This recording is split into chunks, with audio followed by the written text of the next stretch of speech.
Overemphasis upon physical suffering. Here we encounter another serious problem.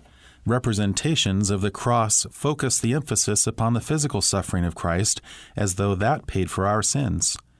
On the contrary, that was what man did to him and could only add to our condemnation.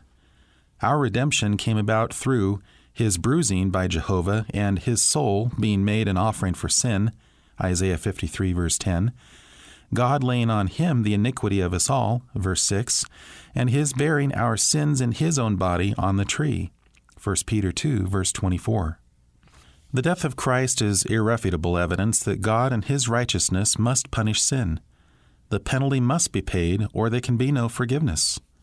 That God's Son had to endure the cross, even after crying to his Father in agonizing contemplation of bearing our sins, "If it be possible, let this cup pass from me," Matthew 26, verse 39, is proof that there was no other way mankind could be redeemed. When Christ, the sinless, perfect man and beloved of his Father, took our place, God's judgment fell upon him in all its fury. What then must be the judgment of those who reject Christ and refuse the pardon offered in him? We must warn them. At the same time and in the same breath that we sound the alarm of coming judgment, we must also proclaim the good news that redemption has been provided and God's forgiveness is offered for the vilest of sinners. Nothing more evil could be conceived than crucifying God, yet it was from the cross that Christ, in infinite love and mercy, prayed, "Father, forgive them, for they know not what they do." Luke 23, verse 34. So the cross proves, too, that there is forgiveness for the worst of sins and sinners.